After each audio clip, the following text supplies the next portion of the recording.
Hola, ¿qué tal? Muy buenos días. Bienvenidas y bienvenidos. El Instituto Electoral del Estado de Sinaloa agradece muchísimo su presencia y les da la más cordial de las bienvenidas a la disertación de la conferencia Participación Política con Perspectiva Indígena, enmarcada dentro del ciclo de conferencias programadas para incentivar la participación ciudadana en la vida política del Estado, evento organizado, por supuesto, por el Instituto Electoral del Estado de Sinaloa. Para dar inicio con este evento, me voy a permitir a quienes nos acompañan acá en este estrado y darles, por supuesto, la bienvenida a Sinaloa. Muchísimas gracias, maestra Beatriz Claudia Zavala Pérez, consejera del Instituto Nacional Electoral.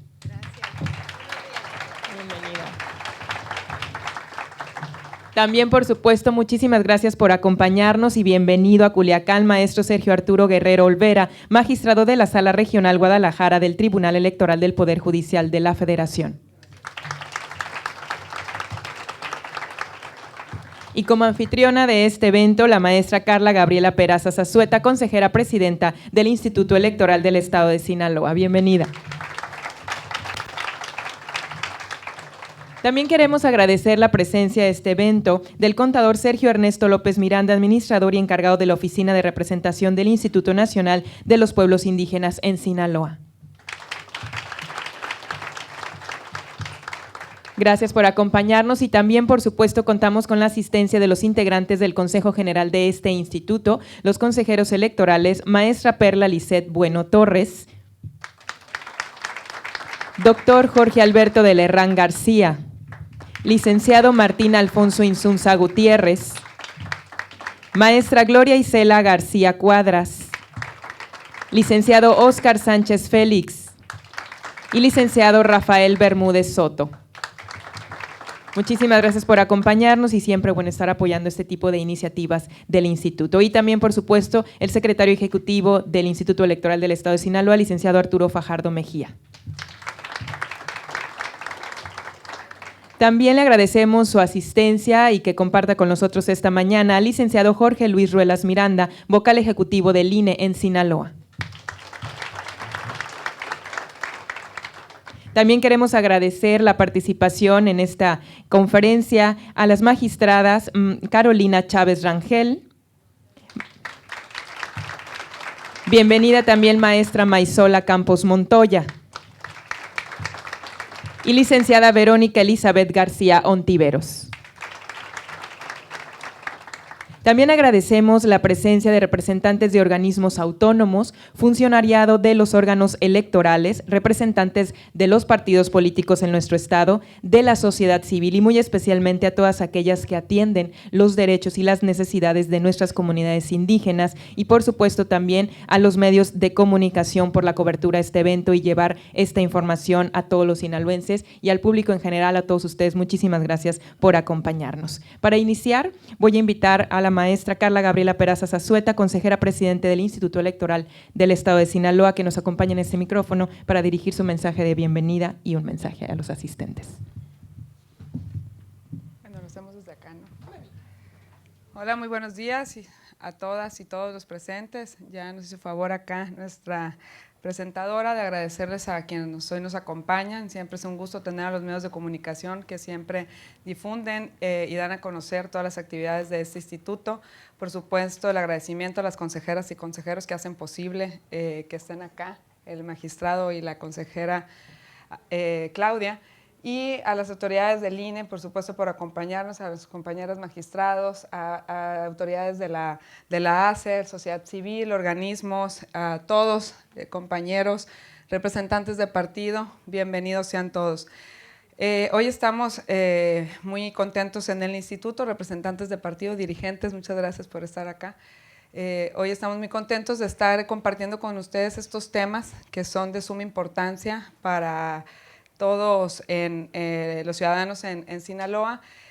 Sobre todo, todos ustedes saben que el instituto siempre ha trabajado en promover todos estos derechos, todos los temas que tengan que ver con la no discriminación, con la inclusión y sobre todo un tema ahorita como es el tema de las comunidades indígenas.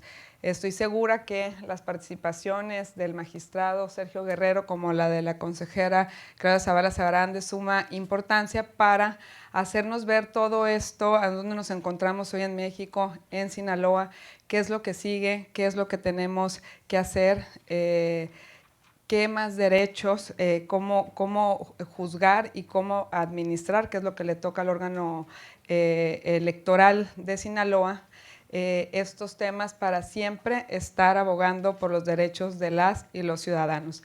Pues es un placer tenerles. Yo agradezco mucho que hayan hecho un espacio hoy en su agenda al magistrado Sergio Guerrero de la Sala Regional Guadalajara. De verdad, Sergio, muchas gracias. Un placer tenerte en Sinaloa.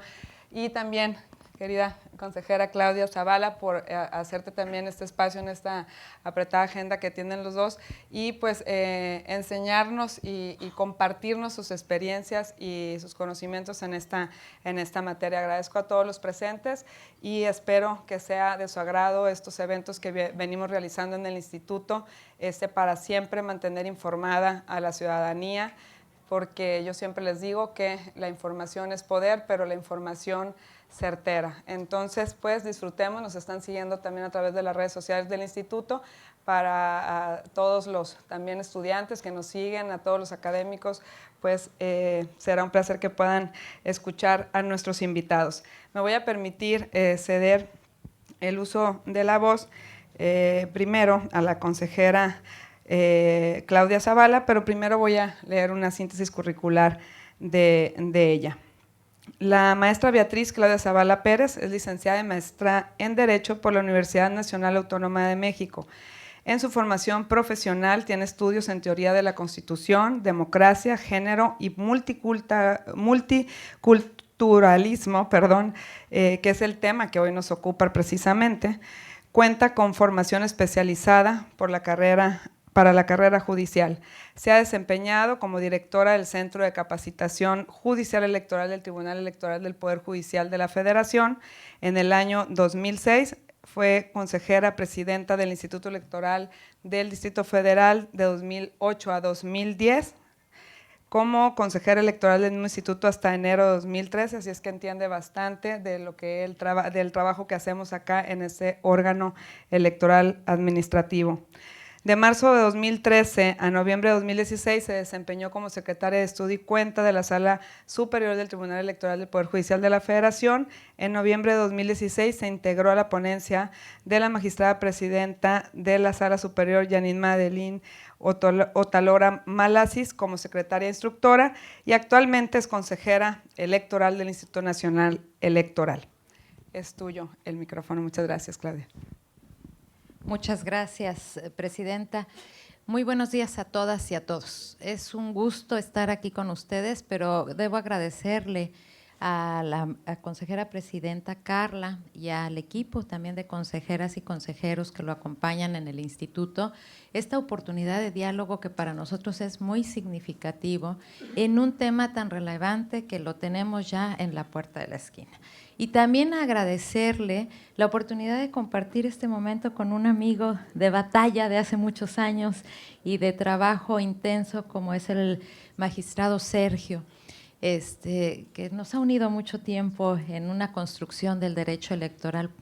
Y para mí es muy grato estar en este momento y poder presentar ideas frente a este auditorio tan calificado, porque estamos los que vamos a operar y a organizar las elecciones, ¿no?, desde la parte administrativa, y aprovecho para saludar a las y los integrantes de la Junta Local, empezando por el ingeniero Ruelas, y a todas y a todos ustedes. ¿Por qué es necesario que hoy empecemos a plantear el tema de cómo tenemos que ver la participación política? Nos hemos ocupado de la participación política del conglomerado social, pero ¿por qué el enfoque hoy que tenemos que tener con esta perspectiva indígena? Porque necesariamente nosotros hemos tenido ya un reconocimiento desde la Constitución de los derechos colectivos e individuales de las personas indígenas, y parece que vamos un pasito atrás en materia electoral, que nos ha impedido que logremos una integración, ¿no?, que como corresponde en nuestra sociedad. Y lo primero que yo quiero decirles, bueno, ¿a qué me voy a referir cuando hablamos de una participación política con perspectiva indígena? Yo lo entiendo y creo que es importante que lo tematice así. Lo entiendo es desde ¿qué implica la participación política? Es la integración, la presencia precisamente en lo individual y en lo colectivo, porque tenemos que tener esas dos visiones de las y los indígenas en los espacios de decisión, de la toma de decisión, en los espacios de representación, en los espacios de gobierno. Y creo que si lo entendemos así, podemos ver que tenemos un gran tema ahí. Y tenemos un gran tema porque no hay esa integración. Pueblos y comunidades indígenas, nosotros podemos ver la gran reforma que tuvimos al artículo 2 constitucional y que ha venido avanzando. Aquí también están y nos acompañan de la jurisdicción, de cómo hemos interpretado y cómo hemos visto los derechos desde esos dos grandes ámbitos. El colectivo como comunidades, como pueblos que tienen sus propios derechos, sujetos de derechos, para tener espacios en sus tierras, sus propios sistemas normativos, sus usos y costumbres, ¿no? Y también en lo individual, como dentro de esa parte de esa comunidad, cada uno y cada una de las mujeres y hombres que tienen esos derechos político-electorales, y aquí nada más voy a jalar esta tierrita a nuestra materia, derechos político-electorales, en las 4 dimensiones: derecho de votar, derecho de ser votado, derecho a participar en los asuntos públicos, políticos del país y de la comunidad, que es la dimensión en lo individual que podemos darle a cada una de las personas indígenas. Y estos dos grandes ámbitos nos permite también revisar pues qué pendientes tenemos en materia electoral para la integración con el respeto de esos derechos, de lo colectivo y de lo individual. Y aquí es donde empezamos primero con nuestras cosmovisiones encontradas. Y digo encontradas porque si nosotros partimos de la base de que los pueblos y las comunidades indígenas tienen un derecho a su autodeterminación de acuerdo con su propia cultura, sus propias costumbres, su propia forma de proceder, lo primero que encontramos va a ser una tensión en lo que nosotros hemos construido en el paradigma de los derechos humanos. Porque, y voy a poner el ejemplo que quizá tengamos más claro, es con relación al derecho de las mujeres indígenas a ser votadas, ¿no?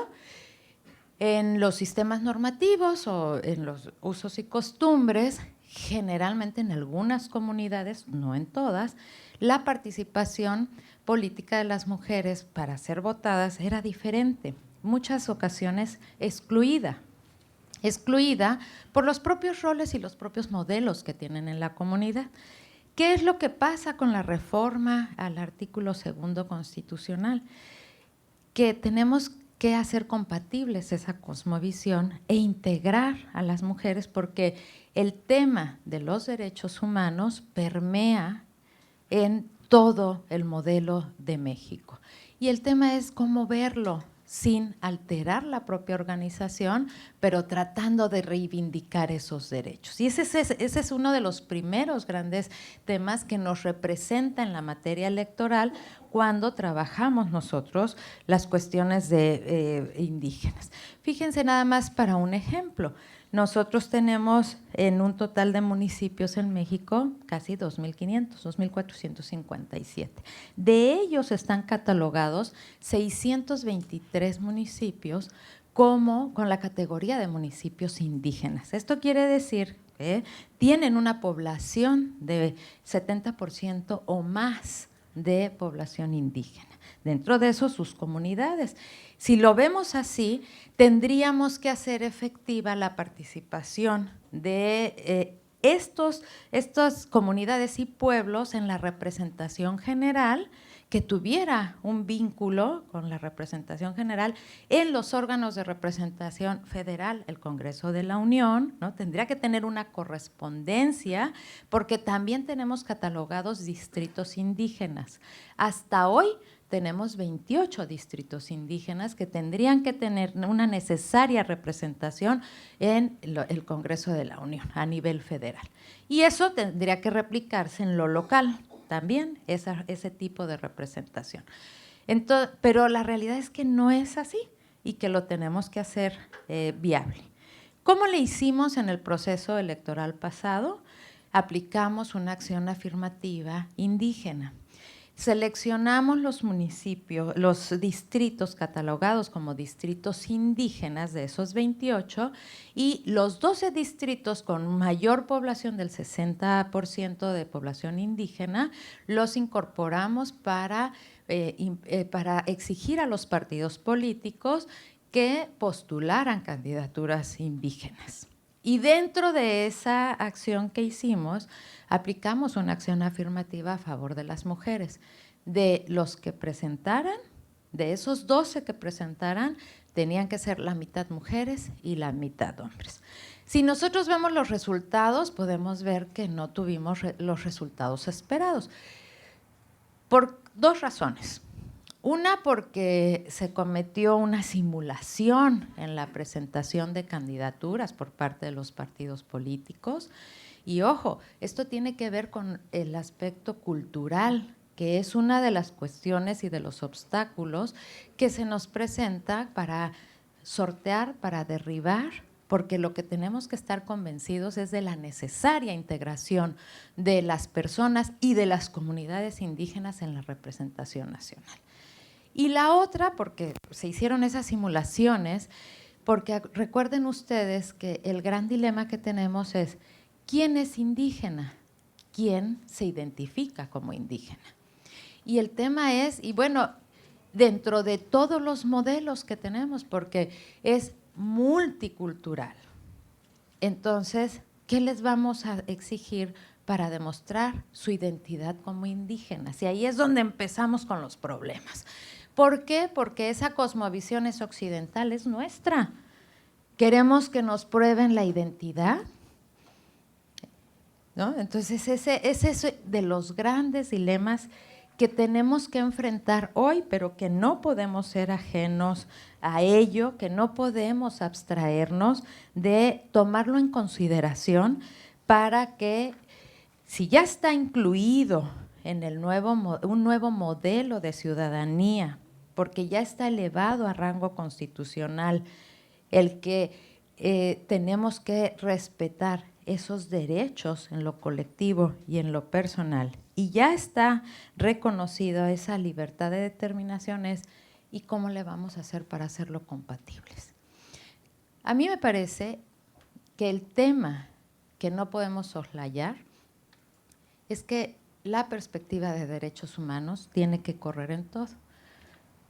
Tenemos que aplicarlo. El tema es cómo. Hay comunidades en donde las mujeres, por ejemplo, han reclamado la reivindicación de su derecho para poder ser votadas.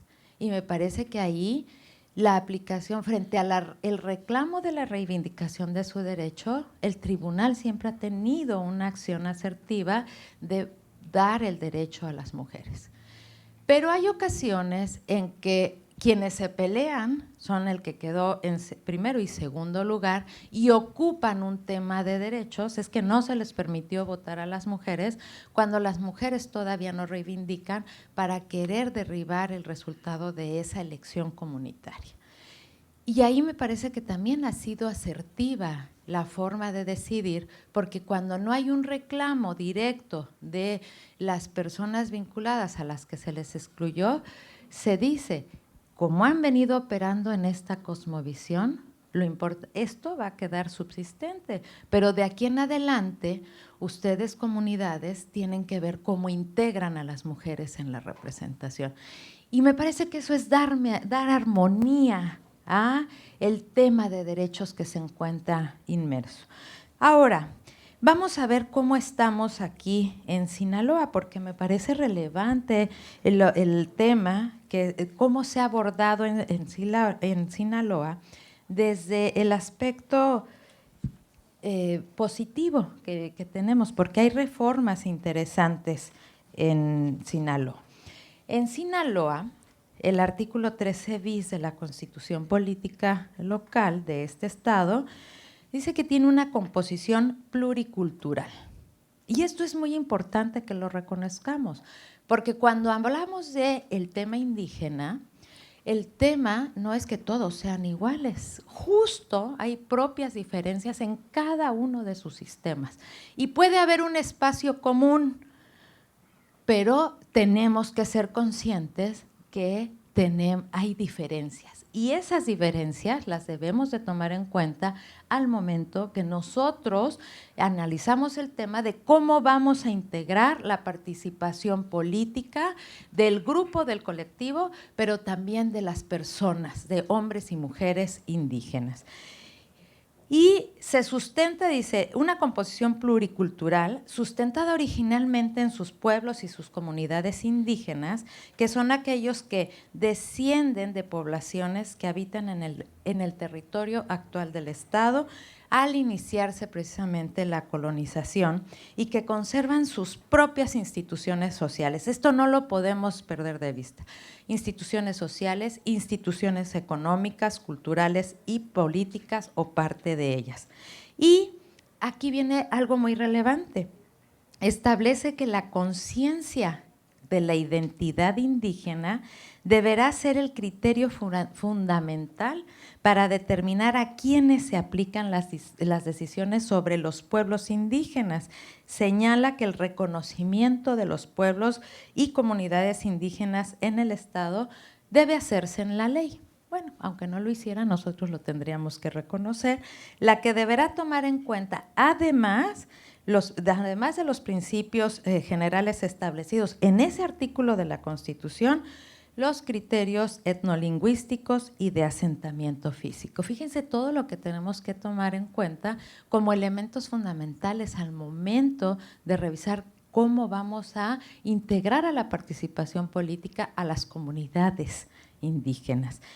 En la Constitución también se reconoce y se garantiza el derecho de los pueblos y las comunidades indígenas a la libre determinación, que eso está reconocido ya desde nuestra Constitución Política de los Estados Unidos mexicanos. Y en consecuencia a la autonomía, y esto es importante que no lo perdamos de vista, a la autonomía para decidir sus formas internas de convivencia y organización social, económica, política y cultural. Aplicar sus propios sistemas normativos en la regulación y solución de sus conflictos internos y elegir, de acuerdo con sus normas, procedimientos y prácticas tradicionales a las autoridades o representantes para el ejercicio de sus formas propias de gobierno interno. Y aquí yo creo que es necesario que hagamos un paréntesis, porque en este tema se ha avanzado en la integración de la representación, porque si nosotros vemos nuestro modelo en el que las comunidades y pueblos indígenas actuaban a través de la representación de partidos políticos, hoy existe ya el derecho reconocido y también en jurisprudencia de que las propias comunidades, a través de los institutos electorales locales, pueden plantear la posibilidad de formular una consulta a la comunidad para ver si quieren seguir regidos por el sistema de partidos o implementar su propio sistema normativo interno. Y eso es muy interesante, porque nuestro Estado, que reconoce legalmente, y creo que muchas de las cosas en Sinaloa se retomaron de la legislación de Oaxaca, recordemos que en Michoacán y en Guerrero, comunidades ya fueron a pedir el regirse por sus propios sistemas normativos y ya se están rigiendo por ellos. La elección de sus autoridades se está haciendo con sus propios modelos. ¿Qué es lo que se ha logrado empatar ahí con esta tensión que yo les decía? que las autoridades electorales lo que han generado es la sensibilidad de que deben integrar la participación de todos los integrantes de la comunidad. Es decir, a mujeres también para los cargos de cómo se vayan a organizar a lo interior. Y eso es importante que no lo perdamos de vista, porque si a alguien, si a alguna comunidad, a algún pueblo le llega a la autoridad electoral con la solicitud de una consulta para definir su sistema normativo propio, es obligación nuestra que orientemos ese proceso para que pueda llevarse a cabo la consulta y a partir de ahí también ir con un trabajo acompañado, como recientemente se hizo en Chiapas, en un trabajo acompañado para integrar la perspectiva de derechos humanos en la definición de su modelo interno que quieren hacer. Eso es muy importante que no lo perdamos de vista, ni desde la autoridad electoral administrativa y también de parte de los tribunales electorales. Porque si bien es cierto que está el derecho de autodeterminación, el eje rector que tenemos, y más en una nueva definición, es la perspectiva de derechos humanos, donde todas y todos tienen que coincidir en la participación y en la integración. Ese es un tema relevante que creo que no debemos de perder de vista. Ahora, con relación al derecho de participación política de los pueblos indígenas, aquí en Sinaloa, el artículo 16 de la ley establece que los pueblos y comunidades podrán elegir, de acuerdo a sus normas, procedimientos y prácticas tradicionales, a las autoridades o representantes para el ejercicio de sus formas propias de gobierno, garantizando, y aquí la ley lo reconoce, que mujeres y hombres indígenas disfruten y ejerzan su derecho de votar, de ser votado en condiciones de igualdad. Veamos este tema con esa sensibilidad. No podemos ser ajenos a la perspectiva de, se ha estado hablando de esta pluricultural, multicultural, pero yo creo que es momento que hoy veamos y demos el paso a lo transcultural. ¿Por qué? Porque lo que tenemos que identificar para aplicar la perspectiva de derechos humanos es qué es lo que podemos sacar común de todas las comunidades en sus propias diferencias como un eje rector y después, en respeto a sus propias particularidades, en estos nuevos modelos que quieren construir, ser más asertivos en cómo definir el modelo para que se pueda transitar y hacer armónico con los derechos humanos. Creo que ese es uno de los pendientes. Aquí en el Congreso de Sinaloa, el pasado 9 de marzo de 2018, emitió una ley en la que establece el catálogo de pueblos y comunidades indígenas del Estado. Y esta ley reconoce y declara como pueblos y comunidades indígenas a ciertos municipios. No los voy a leer para no hacerlo cansado porque ahí están ya están definidos. Esto es muy importante porque al final del camino nos da una guía como autoridades electorales de cómo trabajar. El tema, y creo que es uno de los grandes temas que podemos tener enfrente, es ¿qué pasaría si una comunidad fuera de los que están aquí definidos nos hace una solicitud para que se haga una consulta para su reconocimiento propio? ¿La aceptamos o no la aceptamos?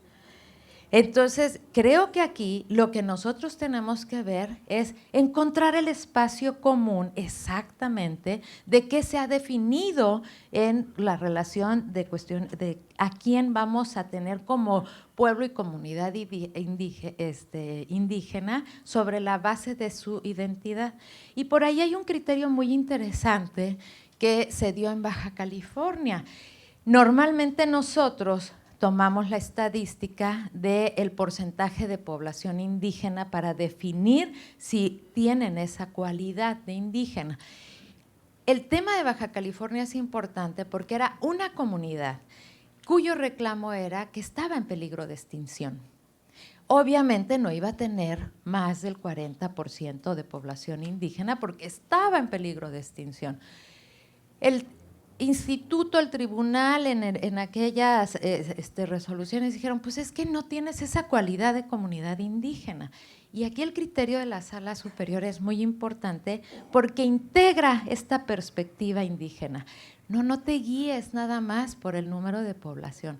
Ve cuál es el reclamo. Y aquí era la identidad de una población, sí, menor al 40%, pero identificada como indígena en peligro de extinción. Y ahí había que integrar la perspectiva indígena para generar las condiciones para que esa población conservara esa identidad que venía reclamando. Porque si no, nosotros incurrimos en una petición de principio, ¿no? Ellas nos dicen, oye, me estoy extinguiendo, quiero que me resguardes, quieres que me proteges. No, pues es que como ya eres poquito, no te puedo proteger, ¿sí? Eso es un tema que nosotros no podemos perder de vista al momento en que tengamos o que administrar los procesos para la construcción de comunidades indígenas o resolver los litigios, porque generalmente se presentan los litigios para las comunidades indígenas. Entonces, para ir cerrando y ya no abusar de su tiempo, hablar de participación política lo tenemos que ver en dos vertientes, desde lo colectivo y desde lo individual. Desde lo colectivo, la aplicación de la perspectiva indígena, nuestro eje rector es que está reconocido el derecho de autodeterminación, que nosotros debemos de ser facilitadores para la inclusión y la mejor inclusión, la necesaria participación indígena de las comunidades y tenemos que facilitar cuando ellas quieran transformar, que muchos todavía están en el modelo de partidos, cuando quieran generar su propio sistema normativo. Esa es una regla que debemos tener nosotros como autoridades administrativas.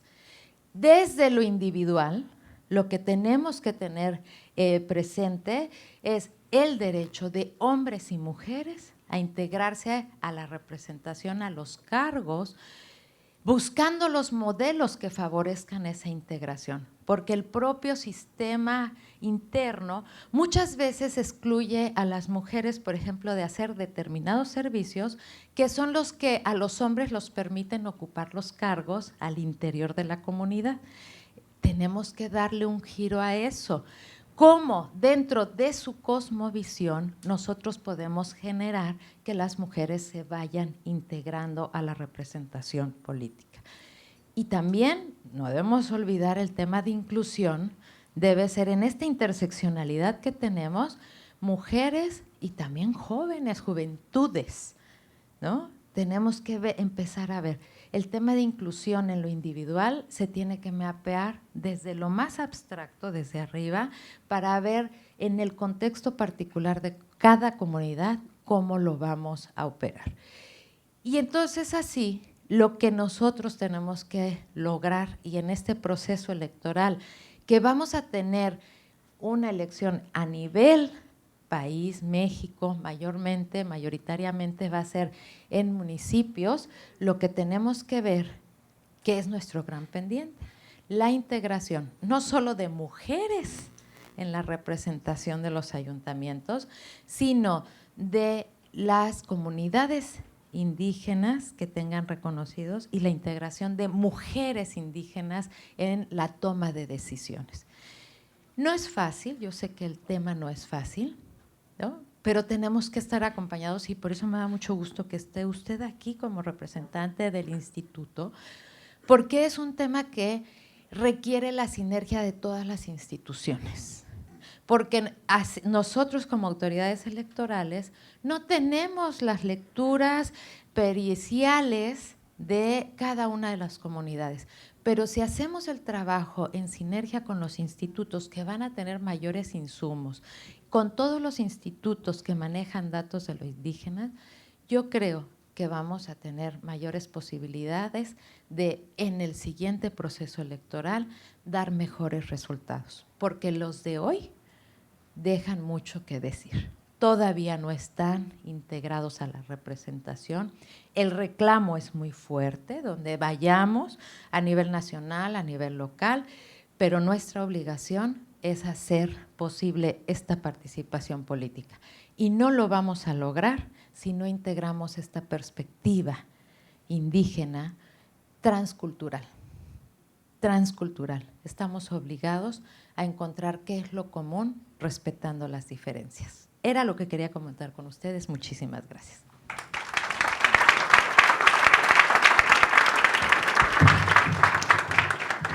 Muchísimas gracias a usted, maestra Beatriz Claudia Zavala Pérez, consejera del Instituto Nacional Electoral, por esa excelente disertación sobre esta participación política con perspectiva indígena. Y antes de continuar, quiero agradecerle su presencia aquí con nosotros en este evento al licenciado Crescencio Ramírez Sánchez, representante de la Comisión para la Atención a Comunidades Indígenas del Estado de Sinaloa, y de su comisionado Rosario Peñuelas Castro. Gracias por acompañarnos y bienvenido,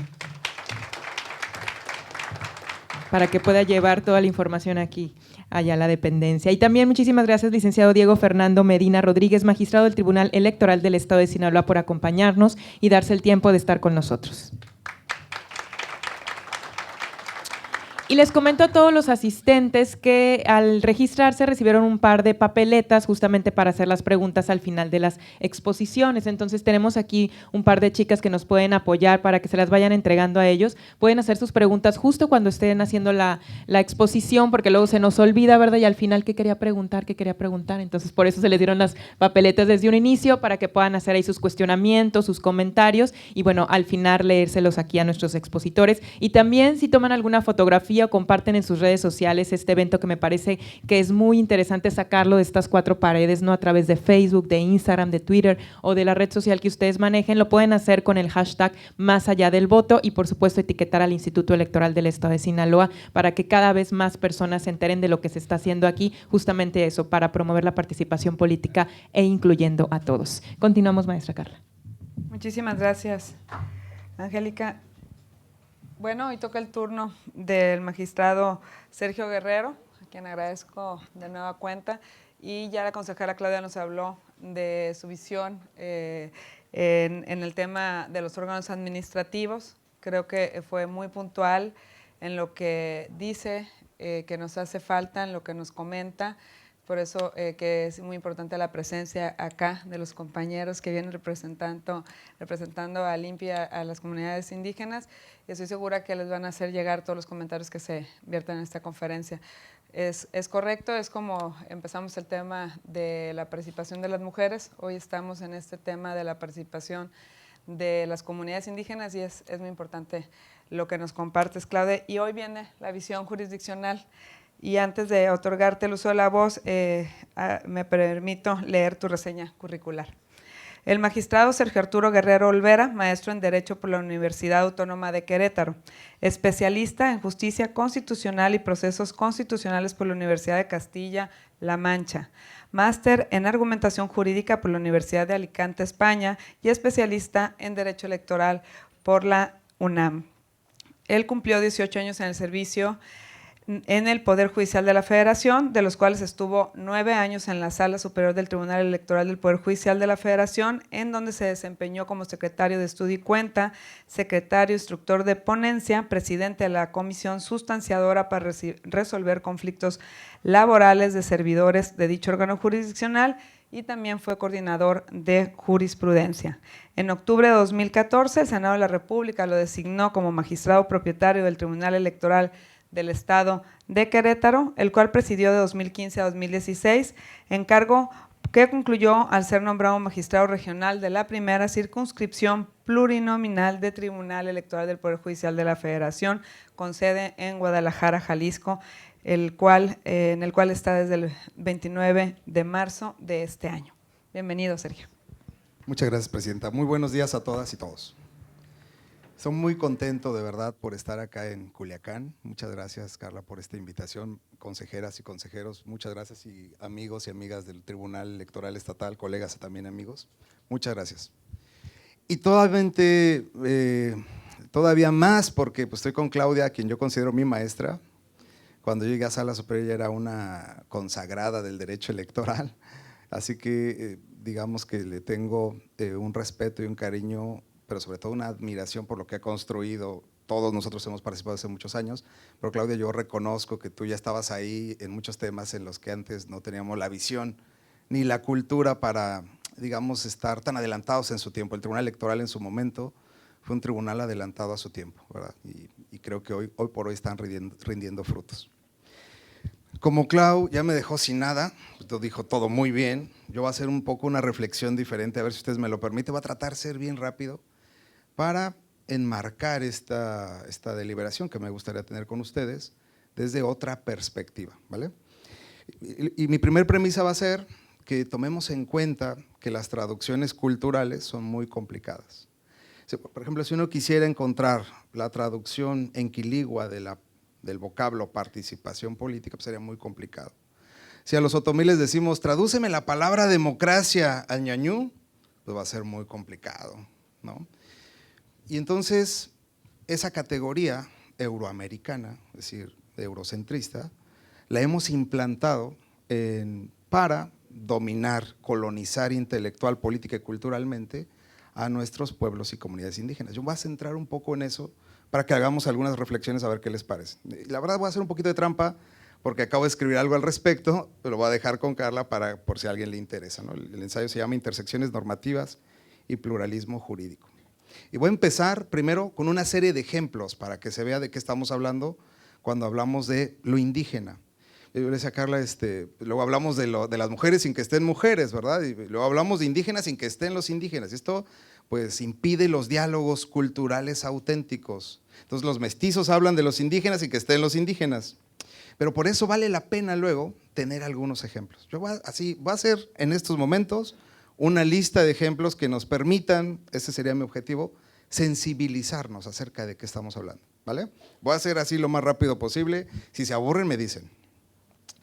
Suele decirse, primer ejemplo, que el gran jefe de Seattle, de la tribu de los Suamish, allá en Estados Unidos, le contestó una misiva al entonces presidente de Estados Unidos, Franklin Pierce, que le había dicho, oye, quiero comprar todo su territorio, le había dicho eso a los indios, y el gran jefe de Seattle contestó, yo no le entiendo, ¿cómo se puede comprar el cielo?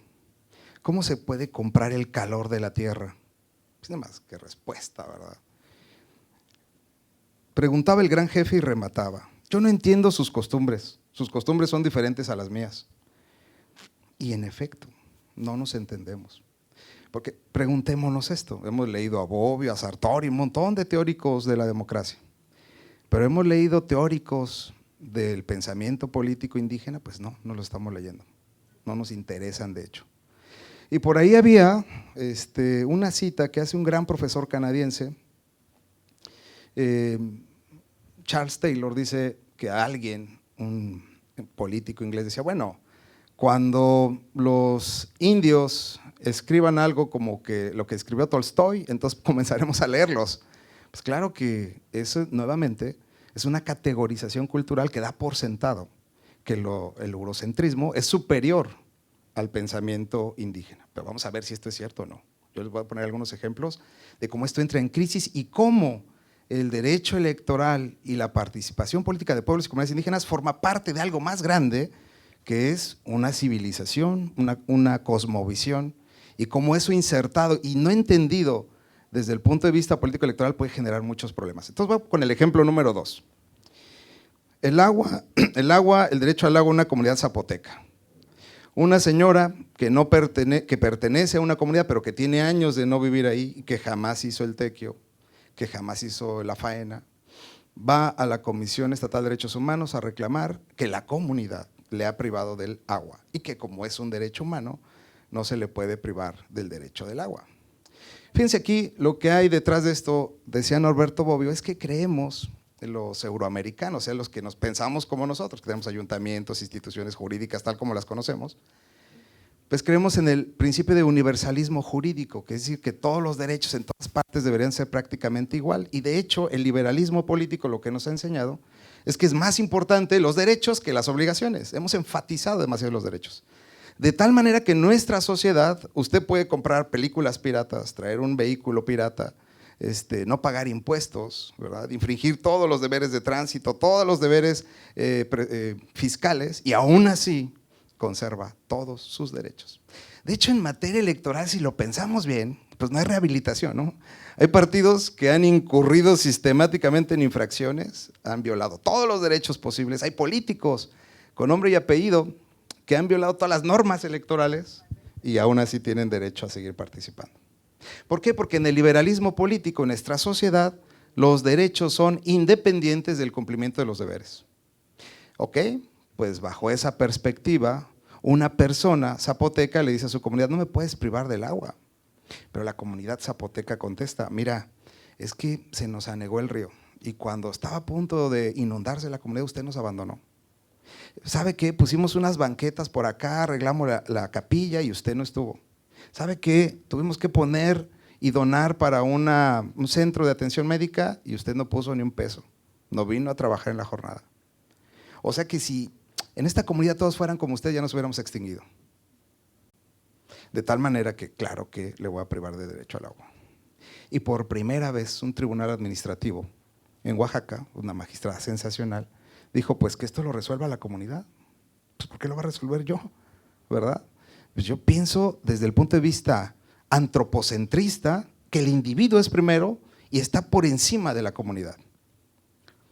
Bien, pues este es un ejemplo de diálogo intercultural, auténtico, en el que se reconoce la autoridad jurisdiccional indígena como una auténtica autoridad, pero a veces ni siquiera lo citamos, es decir, que elijan sus autoridades al fin que nadie las va a tomar en cuenta, ¿verdad? Ejemplo número 2, este es el ejemplo número 2. Ejemplo número 3, los Otodam, una comunidad de pápagos transnacionales, transfronterizos, la mitad vive en Arizona, la otra mitad vive de este lado del país, en Sonora, y bueno, tienen la necesidad de designar regidores étnicos. Ellos, según algunas actas, se consideran una sola nación, a pesar de que unos están en Estados Unidos y otros están en México. Este es un caso muy particular, extremadamente interesante para el derecho electoral, para la aplicación del ámbito territorio de validez del derecho, pero no es el único, en Chiapas también hay. Esta sola nación dice, pues es que desde Estados Unidos nos están proponiendo a un regidor étnico, uno de los grandes jefes que vive en Arizona, que vive por cierto en una reserva donde hay casinos y pues son los indígenas ricos, digamos. Y en México, pues que son los hombres del desierto, son pobres, han propuesto a alguien más y pues ese no quedó el que de Estados Unidos. Entonces esto es una invasión, esto es espionaje, ya se imaginarán todos los argumentos. Bueno, les quiero decir algo. Sala regional resolvió que la asamblea era la autoridad máxima, siguiendo así los cánones interpretativos más importantes, pero ahorita está en sala superior pendiente de resolverse. Pero eso no es lo que yo quería ponerles de ejemplo. Pedimos que un experto nos explicara qué sucedía con los Otodam, cómo era su formación política, su sistema de cargos, y les quiero decir que este es un antiejemplo de luego los prejuicios que tenemos, de que las mujeres sistemáticamente son las que dirigen a la comunidad de los Otodam. Las mujeres son las que dirigen sistemáticamente y por décadas a los Otodam. No es verdad que todas las comunidades se rijan solo por hombres, de hecho hay una participación activa reconocida de las mujeres. Es impresionante cuando uno las ve en acción, son mujeres muy activas. Y esto se debe en mucho sentido a que los Otodam, nos explicaban los expertos, era una comunidad nómada que recolectaba y cazaba en un territorio muy extenso de nuestro país y de Estados Unidos ahora, y por tanto, pues el papel de la mujer nunca se vio como subordinado. Si ustedes preguntan, otra vez, y quiero en esto ser muy enfático, mi objetivo es sensibilizarnos. Ustedes preguntan, oye, ¿cómo traduzco el vocablo, la idea, la oración, perspectiva de género entre los Otodam? Pues no hay traducción, no hay forma de traducir eso. Tradúzcame, bueno, es que para nosotros es complementariedad. Para nosotros no existe género, la palabra género en sí no existe. Ok, la palabra roles tampoco, piso pegajoso tampoco, techo de cristal tampoco. Y repito, fíjense a dónde quiero llevar con estos ejemplos. Habrá una forma de perspectiva de género de las propias comunidades indígenas que no tengamos que imponerles nosotros. ¿Habrá una forma de participación política de las propias comunidades indígenas que no tengamos que imponerles nosotros? ¿O no nos interesa? ¿O nosotros a fuerza queremos imponer la nuestra? Voy a poner un ejemplo más y me van a entender hacia dónde voy. Los casos de brujería. Los casos de brujería, ¿cómo son solucionados en la comunidad indígena y cómo son solucionados por los tribunales que Yuri Escalante Betancourt, un gran antropólogo mexicano, llama racismo judicial en México? Sí, para todos nosotros la brujería suena a superstición, superfechoría, y a veces tenemos dos caras, ¿verdad? Por un lado decimos, no, yo soy racional, científico, y por otro lado, pues vamos y consultamos a cualquier cartel, así, léame las cartas, el café. Los africanos dicen que la brujería en lo que consiste es en sumar coincidencias. Ese árbol, ¿por qué me cayó a mí? ¿Por qué me cayó a mí justo cuando yo pasaba, verdad? En eso consiste la brujería, en hacer que la coincidencia te afecte o te beneficie. Las comunidades indígenas resuelven la brujería extirpando de la comunidad, en muchos sentidos, aquel que le está haciendo daño a distancia a otra persona. Pero para nosotros se traduce en un delito diferente. Si la comunidad decide linchar al brujo, pues entonces los responsables son los que lincharon, no el que cometía daños, ¿no? Y hay un ejemplo buenísimo que yo les recomiendo este libro, El racismo judicial en México, de una persona que empieza a tener un grano en un codo, le empieza a crecer, y los doctores no encuentran la cura, ¿verdad? Termina muriendo. Luego le sale a una señora el mismo grano, y luego le sale a un niño otro grano, y cuando ya le salió al niño, pues esto sí ya era muy grave y todos identificaban al brujo, y fueron y lo desaparecieron de este mundo, ¿no? Pues, obviamente fueron procesados por el delito de homicidio premeditado con alevosía y ventaja, cuando la comunidad pues estaba salvada, se sentía a gusto porque ese señor había sido expulsado. No sé si esté bien o mal, lo único que estoy poniendo sobre la mesa es la diferente forma de procesar los problemas. Fíjense otra vez lo que hay detrás de esta solución, la comunidad es primero, la comunidad, la subsistencia de la colectividad. Voy a poner otro ejemplo. En el proceso penal. Un señor va con una comunidad en Oaxaca, comunitaria, y le dice, oiga, es que mi vecino me robó una gallina.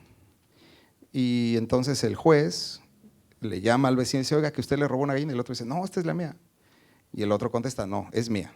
Y el juez, pues, siendo muy sabio, lo que hace es, pues vamos pues a sus casas. ¿Dónde están sus casas? Aquí, mire, una es esta y esta es la otra, somos vecinos.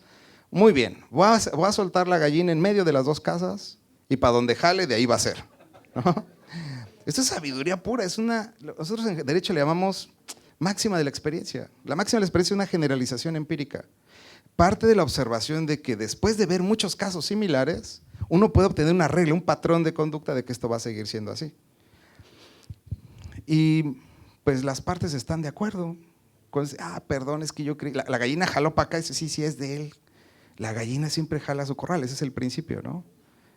Y asunto solucionado. Miren, en nuestro sistema judicial nuevo, sistema penal, diría, a ver, el Ministerio Público, el fiscal, no, primero tráigame la factura de la gallina. Pues qué ridículo.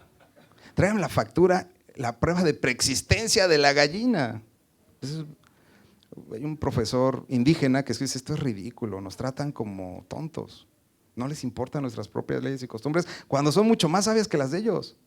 Quieren que le traiga una factura de preexistencia, ¿cómo le pruebo la posesión de la gallina? O sea, no, es increíble lo que hacemos luego. Pero este es otro ejemplo, este es otro ejemplo. Le voy a poner un ejemplo mucho mejor, también resuelto por un tribunal unitario del Poder Judicial de la Federación, muy bueno.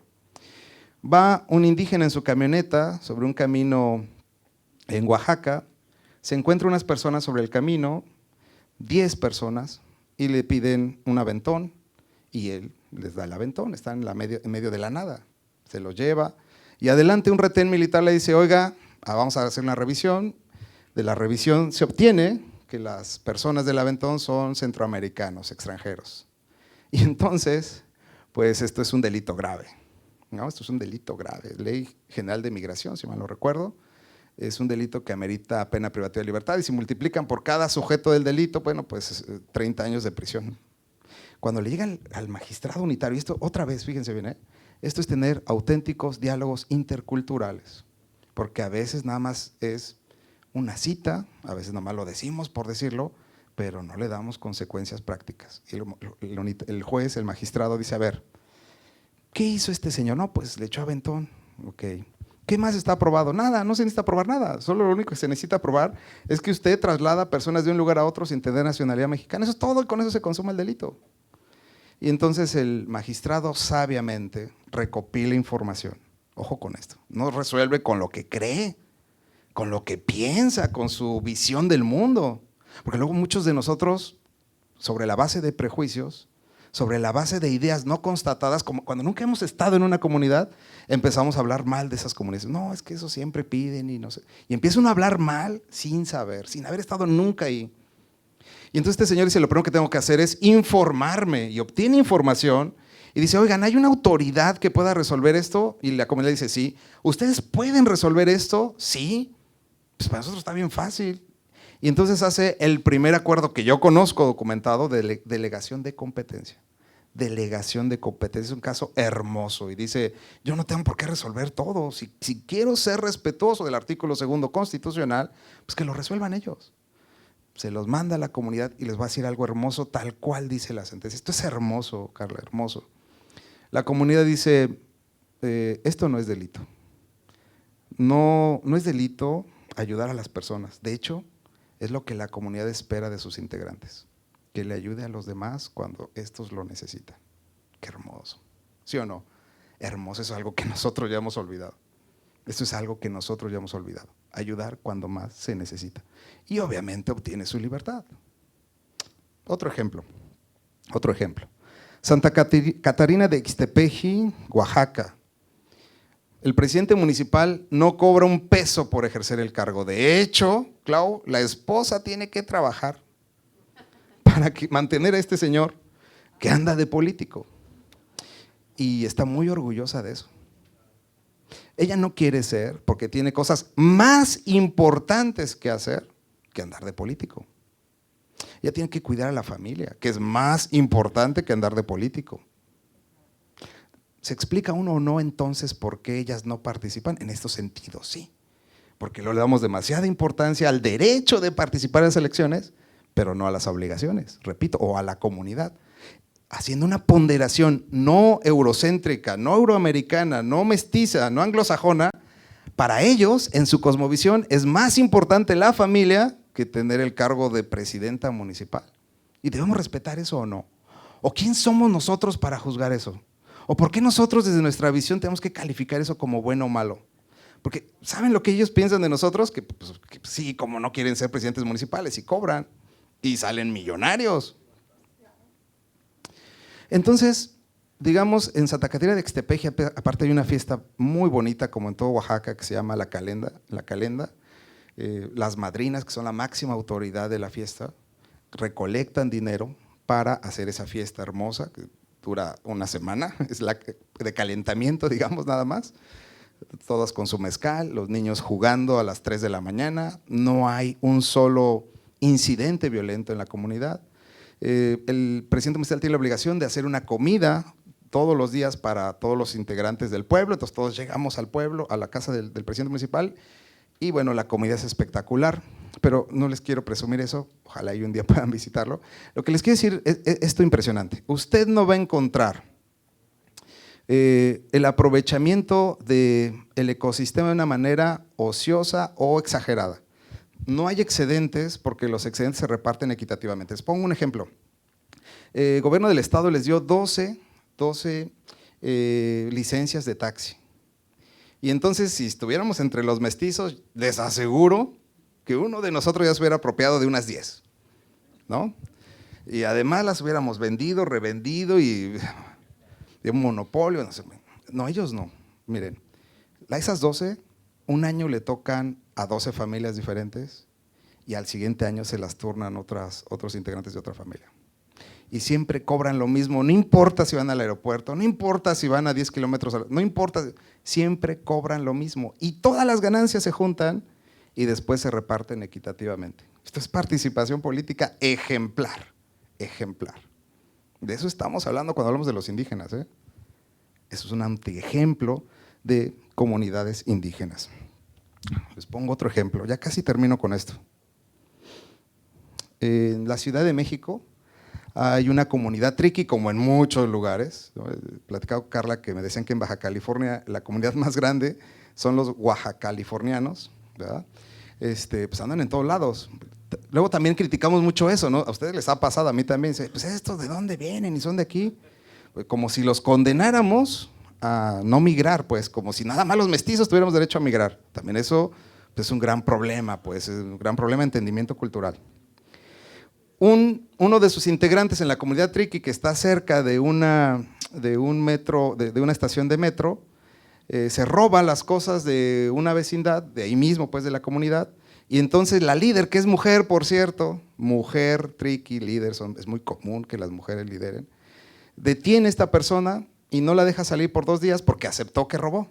Pero la esposa, como ya conoce el ámbito de los derechos fundamentales, pues va a la Comisión Estatal de Derechos Humanos, la Comisión de Derechos Humanos denuncia y dice privación ilegal de la libertad. Y obviamente pues van por la señora, la detienen y la mandan a la cárcel. Otra vez sin tomar en cuenta la especificidad cultural, porque ella lo que está haciendo es proteger a la colectividad de eventos del futuro. Está pacificando con una medida que ella considera idónea y que la comunidad aceptó y que por cierto el propio inculpado aceptó, para que la comunidad sobreviva a largo plazo. No por nada veamos esto, las comunidades indígenas llevan 500 años de sometimiento y aún así con todo lo que hemos hecho en su contra, subsisten. Pues gracias a este tipo de medidas. No sé si esté bien o mal, repito. Lo único que repito es que es una forma diferente de resolver las cosas. Bueno, voy a terminar ya casi con esto. México rinde un informe cuatrianual al Comité para eliminar toda forma de discriminación racial en Ginebra, Suiza.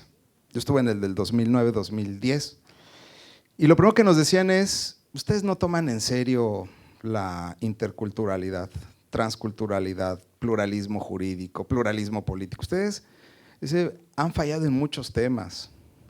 Han fallado, por ejemplo, si quiere aplicar la fracción séptima del artículo 2 constitucional, tenemos una observación al respecto. Han fallado en la representación ante ayuntamientos, ante las legislaturas, ya nos daban cuentas, hubo una legislatura federal que solo tuvo 2 indígenas y eso, pues nunca tuvieron una agenda indígena, ¿verdad? Y han fallado también en jurisdicción indígena, o sea, deberían de tratar más de delegar facultades a ellos para que resuelvan. En este último informe, ya la recomendación que es de agosto apenas de este año, que yo les recomiendo mucho porque es un poema para la perspectiva intercultural, la CERT, el Comité para eliminar toda forma de discriminación racial, estableció puntualmente como una obligación del Estado mexicano el de establecer definitivamente, con todo lo que esté a su alcance, la jurisdicción indígena. Esto significa reconocer que ellos tienen autoridades que juzgan, que pueden juzgar este tipo de casos que yo les platiqué. Y con esto casi quisiera decirles algo. Miren, si uno piensa que las palabras que usamos de este lado nos constituyen, si cuando hablamos de democracia hablamos de una palabra prestigiante, y digo yo soy demócrata y entonces en automático adquiero como por arte de magia de las mejores cualidades de un sujeto que se maneja en democracia, y si yo digo soy liberal y también eso es prestigiante, y soy progresista y también eso es prestigiante, pues tenemos que entender que las palabras constituyen realidades, pero que esas realidades no son las mismas realidades que las de las comunidades indígenas. Estamos en el momento idóneo de hacer traducciones, no solamente lingüísticas, cambiar palabras por palabras, participación política a otra lengua indígena, democracia, género, todas las palabras que nosotros manejamos todos los días. Estamos en condiciones de pasar a un siguiente nivel, que es el de la traducción cultural y el respeto a esa tradición cultural. Y entonces evitar las asimilaciones, la culturización, es decir, querer que a fuerzas tengan televisor para sentir que progresaron, querer que a fuerzas tengan agua potable cuando ellos respetan el agua del río, ¿verdad? Querer que a fuerzas se vistan como nosotros porque hasta la vestimenta les criticamos, que piensen como nosotros, que tengan excedentes, que tengan un sistema de mercado cuando nosotros hemos fallado.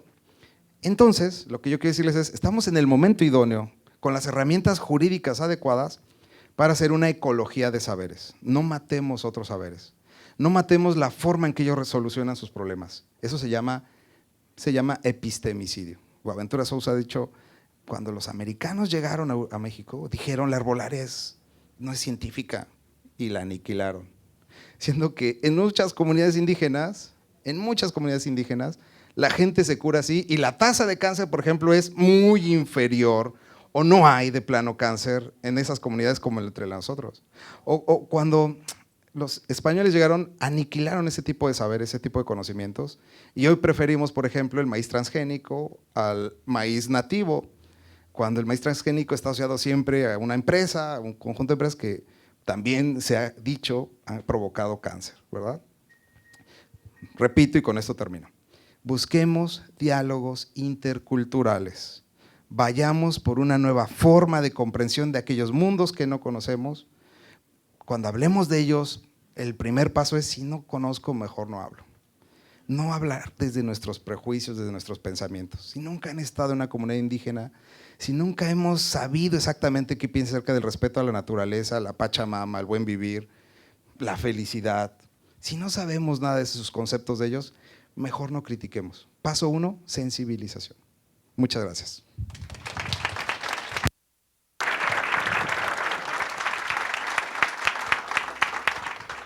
Muchas gracias, Sergio. Hablar de tema de participación, del respeto a las creencias, a las tradiciones, a la cultura misma, a los usos y costumbres, a sus medidas de apremio, a simplemente reconocer que ellos así viven y así se sienten conformes, se sienten a gusto y ese reconocimiento es lo que se busca con este tipo de charlas.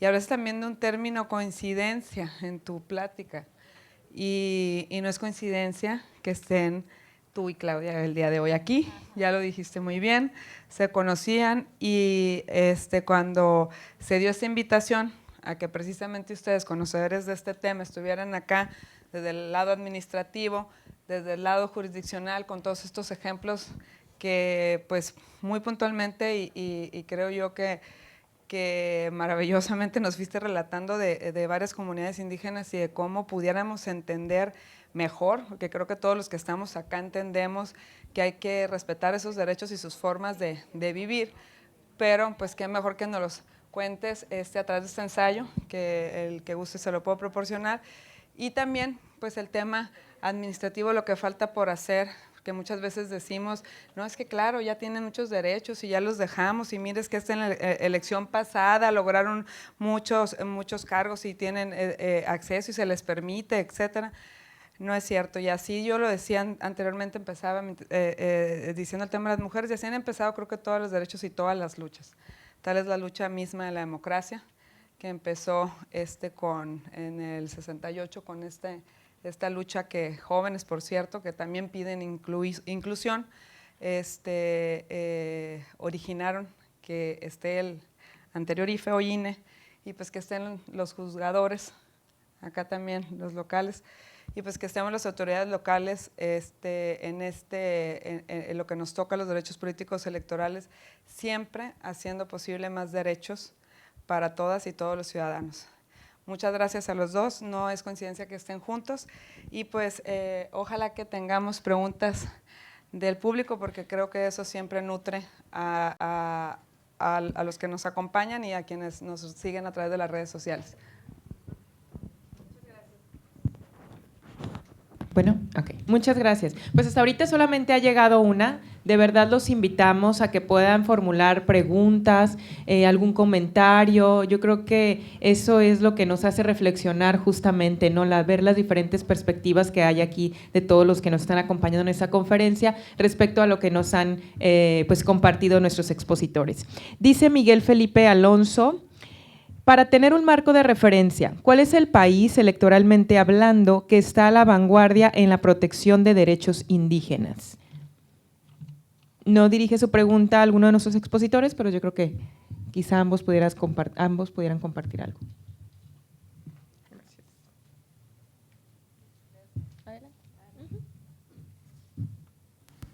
Bueno, Hasta donde entiendo tiene gran avance Bolivia, es uno de los países que ha avanzado más, pero creo que también a nivel Latinoamérica tenemos avances en varios países y no hay que verlo desde una perspectiva occidental, que es el avance, es cómo hemos aprendido a reconocer este diálogo transcultural. En Bolivia hay unas leyes de vanguardia donde hay integración, pero también son otras condiciones y es que no podemos quitarnos de ello. En qué condiciones, en qué contexto cultural estamos hablando y a qué nos referimos como un avance, ¿no? Y hay un tema muy importante y voy a aprovechar, yo coincido completamente con lo que has puesto y nos ha sensibilizado el magistrado Sergio, pero hay un tema que también es importante que tomemos en cuenta. Hace poco en un foro indígena, justo es una mujer joven integrante de una comunidad, estaba sentada en nuestra mesa y ella nos narra la experiencia porque en su comunidad fue de las que pidió consulta para transitar a su propio modelo normativo y entonces los señores de la comunidad dijeron, pues ya sabemos que a ustedes no les gusta participar, pero aquí los del instituto nos están diciendo que las mujeres tienen que participar, así que necesitamos mujeres. Y las mujeres, justo, no hombre, pues si yo tengo bastantes cosas por cómo se organizan en la comunidad. Entonces le dijeron, pues es que si no, no nos van a dejar que nosotros establezcamos nuestras autoridades. Tiene que haber mujeres. Y así, palabras literales de la mujer indígena joven, y dijo, volteé a ver a una de mis amigas. Y le dije, pues entonces, ¿cómo ves? ¿Le entramos? Pues si ni sabemos.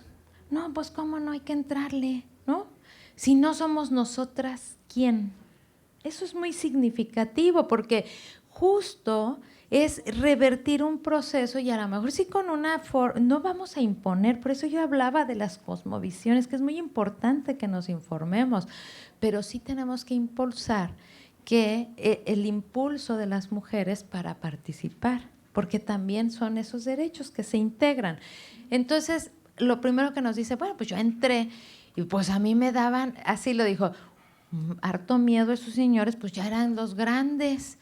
Y entonces, pero de repente dijimos, no, pues si nosotros también tenemos ideas y nos íbamos con ellos a las comunidades. Y creo que de esto se trata. Cuando yo hablo de lo transcultural, precisamente me refiero a esta ecología de saberes. Necesitamos comunicarnos, tener esos lazos comunicantes, liberarnos de esos prejuicios que traemos arrastrando, porque nosotros no tenemos la verdad absoluta. No tenemos nada absoluto, tenemos que integrarnos y como sociedad estamos obligados para hacerlo.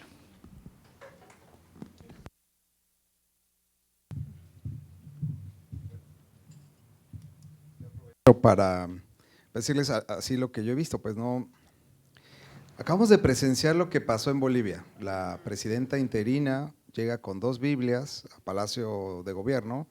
Dice, qué bueno que Dios nos abrió las puertas, adiós al Pachamama, ¿no? Porque en Bolivia, como bien dice Claudia, pues la madre tierra era el punto de construcción, cosmovisión política que había instaurado pues un indígena, cocalero, llama él, de los Andes, ¿no? Entonces, pues era una visión diferente y, digamos yo sin calificar, pues al menos era una forma diferente de gobernar, con todo y que se quedó creo 14 años en el poder, ¿verdad? Pero si uno ve sus números, no eran tan malos números, creo que traía hasta el 4.9 de crecimiento económico anual, no era, sus problemas fueron de otra índole, ¿no? Pero bueno, en el Ecuador, por ejemplo, está en la Constitución como un principio rector, así como nosotros tenemos objetividad, el del buen vivir, ¿no? El Kausai, que es, digamos, una manera de tener, de estar en el mundo también de los indígenas. Digamos que ya ha habido avances, pero para mí el mejor tribunal que ha resuelto mejor los casos tal vez es el Tribunal Constitucional colombiano, digo por el de la pregunta, ha aquilatado, ha acuñado 2 principios muy importantes que rebasan más allá de lo electoral, uno que es el de la mínima intervención, o sea que resuelvan los indígenas directamente sus propios problemas, y otro es el de la maximización de la solución interna, es decir, darle mucha credibilidad a lo que a sus propias autoridades, a sus decisiones. Sala Superior del Tribunal Electoral, que ustedes saben, la verdad ha tenido avances espectaculares en esto, es la única jurisdicción, por ello presumir, y no lo hice yo, lo hicieron mis antecesores, que ha trabajado en serio el tema de los derechos indígenas. O sea, sí podemos presumir desde autonomía en el tipo de elecciones, como el caso Cheran, que comenta Clau, pero hay muchísimo más, asignación directa de recursos, las cuotas, que ya hemos trabajado bastante, y también pues respeto a los conflictos intracomunitarios, distinguiendo los intercomunitarios, en los cuales también hemos dado bastantes avances. Hay otros modelos como el estadounidense, ¿no? El modelo estadounidense los recluyeron en hicieron separaciones, lugares solo para ellos, y es un modelo bien diferente. No sé cuál sea el mejor, pero sí les quiero decir que en México, y eso es un orgullo para los que nos dedicamos al derecho electoral, repito, no hay ni en el ámbito penal, ni en el ámbito civil, ni en el ámbito familiar, algo tan serio como lo que hemos hecho nosotros. Estrecharle la mano a un gobernador yaqui, por ejemplo, y sentarlo como lo que es un gobernador, pues eso lo ha hecho la jurisdicción electoral. Y de eso de verdad debemos de estar muy, muy, muy orgullosos. Pongo un último ejemplo en materia familiar. Encuentran a un niño en la calle, solo, con su hermana mayor, y entonces para el DIF es un niño que está abandonado. Pero para la comunidad no está abandonado, está con su hermana mayor. Es su deber cuidarla a ella. Si se fijan, es una cuestión bien diferente. ¿Y saben cuánto tardaron en devolver al niño? 2 años, en un juicio que ella desconoce, en un idioma que ella desconoce, con procesos, burocracia que ella desconoce. Porque no sabemos, no nos interesa tomar en serio sus usos y costumbres. Entonces, quiero decirles, en México, al que hizo la pregunta, quien hizo la pregunta, vamos a entrarle en el tema electoral, es una muy buena puerta de entrada para ir difuminando con una perspectiva transversal todos los temas que tienen que ver con el derecho indígena. Gracias. Muchas gracias. La pregunta la hizo Miguel Felipe Alonso del INE Junta Distrital 07. La siguiente pregunta es de Joel Salomón del PAS. ¿En cuántos estados está legislado el derecho de los pueblos originarios a tener representantes en los cabildos?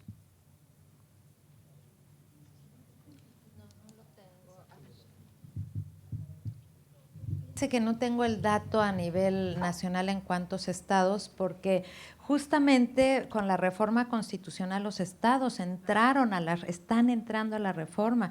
Incluso aquí, en Sinaloa, el Congreso tiene un pendiente que se tiene que avanzar, y yo creo que por eso es la necesidad hoy de estar platicando también este tema, porque ese pendiente, nuestro proceso electoral está muy inmediato, y entonces es en cumplimiento a una resolución que se tiene que hacer. Lo que sí le puedo decir es que, por ejemplo, estados como Oaxaca, como Chiapas, Hidalgo, que ahora es uno de los estados, no, de ahí soy yo, en ese estado tienen una reforma muy significativa en el tema. Y también les quiero decir que consejeras y consejeros electorales a nivel nacional están teniendo un movimiento importante con el enfoque de este tema. Tienen reuniones periódicas, están revisando también desde la sociología, la antropología, los modelos, pero de particulares atinentes a sus estados. Están platicando con los congresos del estado porque tienen que cumplir con lo ordenado en la reforma constitucional. Perdónenme, no tengo el dato exacto de quiénes ya dieron el paso, pero sí tengo certeza, por ejemplo, en Hidalgo es muy reciente que se dio la reforma, y mucho trabajaron con las consejeras y consejeros electorales en lo que a nuestro campo corresponde. ¿Alguien más que me haga?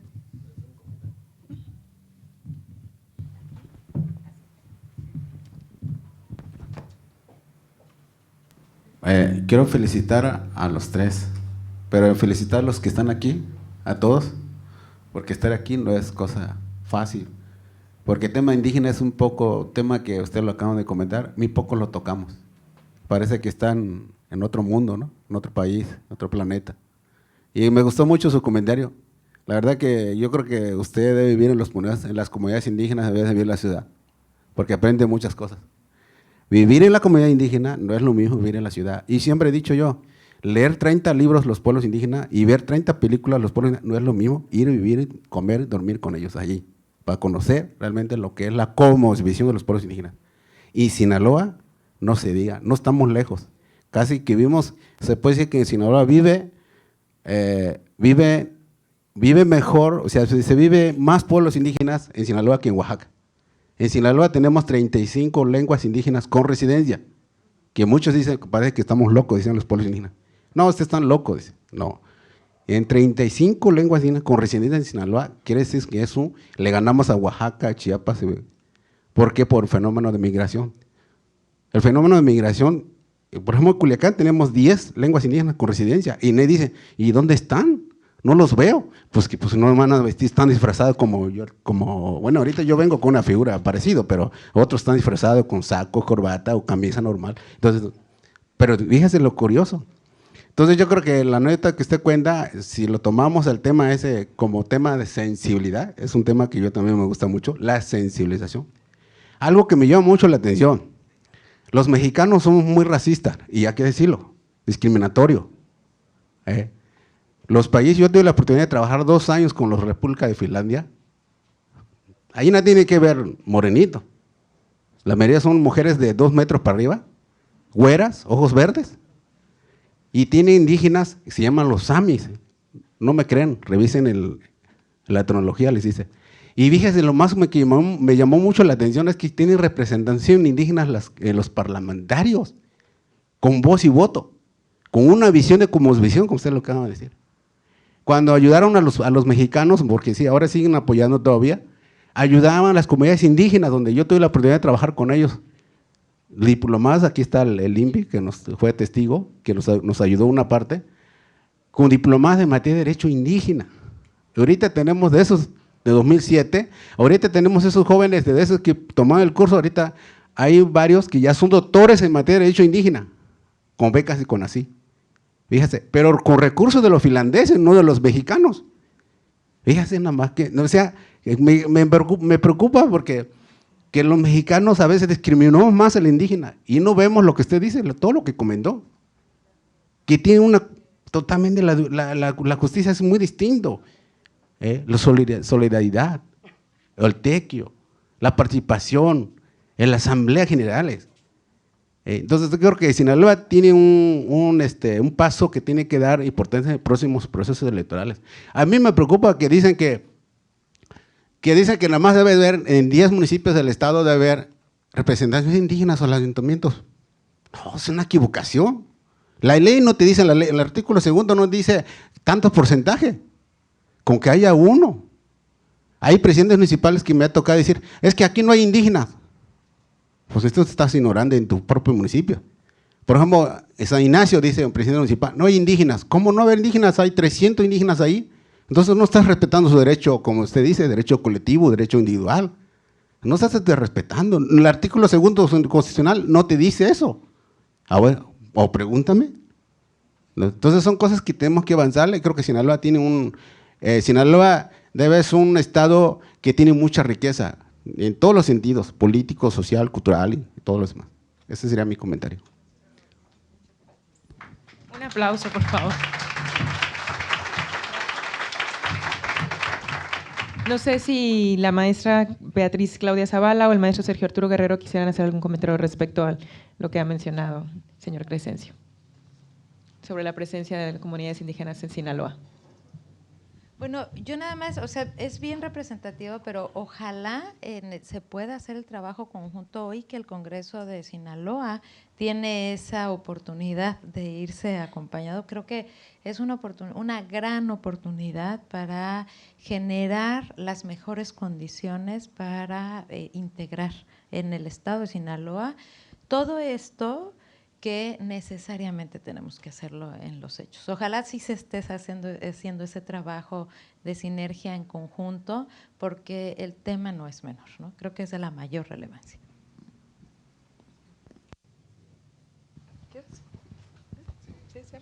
Muchas gracias por el comentario. La verdad es que como nos gusta mucho este tema, pues siempre aprovechamos y tenemos participación adicional. Es que lo que pasa también, y creo que usted va a coincidir conmigo, es que en muchas ocasiones se identifica a las comunidades indígenas agrarias, pues, en el ejido, allá, y no se toma en cuenta pues que los indígenas también son migrantes, que tienen derecho a migrar. De hecho, no podemos atarlos a un territorio originario. No pasa lo que le decía con los pápagos, ahora están yéndose a Puerto Peñasco y todo el mundo dice, pero ellos no son originarios de ahí, ¿ya por eso no tienen derechos? Pues claro que no. En Querétaro hicimos una encuesta de dónde había más indígenas otomís, si en Amealco y Huimilpan, que es la zona donde más, o en la propia ciudad de Querétaro, una metrópoli ya grande de cerca de 1,5 millones de personas, grande entre comillas, ¿verdad?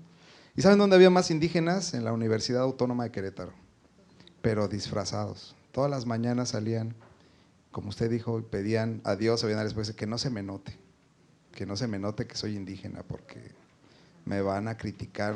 Sí, claro, pues ¿y ellos qué hacemos con ellos? Están en este proceso de resistencia y adaptación, y solo por eso pues los hemos condenado otra vez bajo nuestras propias categorías conceptuales, que son una camisa de fuerza. Los hemos recluido al campo. El indígena del campo ese sí, y eso, pero los de la ciudad no, cuando pues, repito, pues siguen estando ahí, siguen conservando sus costumbres, y el caso de los triquis es ejemplar, pues, es muy claro, hay muchos más, ¿no? Como usted dice, no conozco tantos, pero ellos a donde van instauran sus propios usos y costumbres, a donde estén, en cualquier parte del mundo incluso, como cualquier grupo y comunidad indígena. Entonces tiene razón, debemos de amplificar nuestro catálogo de comunidades indígenas, de hecho y de derecho, para ser auténticamente incluyentes. Gracias por su valiosa participación. Muchas gracias. Un fuerte aplauso para ambos expositores, la maestra Beatriz Claudia Zavala Pérez y el maestro Sergio Arturo Guerrero Olvera, y por supuesto también para ustedes, porque habiendo tantas cosas que hacer allá afuera, ¿verdad? Hoy estamos aquí con este objetivo común de pues, hablar sobre la participación política con esta perspectiva indígena. Y bueno, voy a pasarle los reconocimientos a la maestra Carla para que los entregue a nuestros expositores.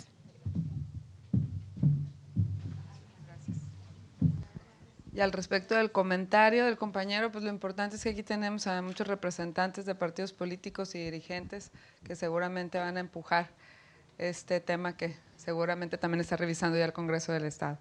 Y me permito leer antes de pararnos para luego invitar a mis compañeros a que se unan a la foto con ustedes, el reconocimiento para ustedes. El Instituto Electoral del Estado de Sinaloa entrega el presente reconocimiento al maestro Sergio Arturo Guerrero Olvera, magistrado de la Sala Regional Guadalajara del Tribunal Electoral del Poder Judicial de la Federación, por su valiosa disertación de la conferencia Participación Política con Perspectiva Indígena, Culiacán, Sinaloa, 14 de noviembre de 2019, y de igual forma el reconocimiento a la maestra Beatriz Claudia Zavala Pérez, también por esta interesante y muy puntual disertación. Se los entrego yo y les pediría también, una vez que se los entregan, a los compañeros pasar a la foto. Y muchas gracias a todas y ustedes por darse esta mañana para escuchar este muy interesante tema.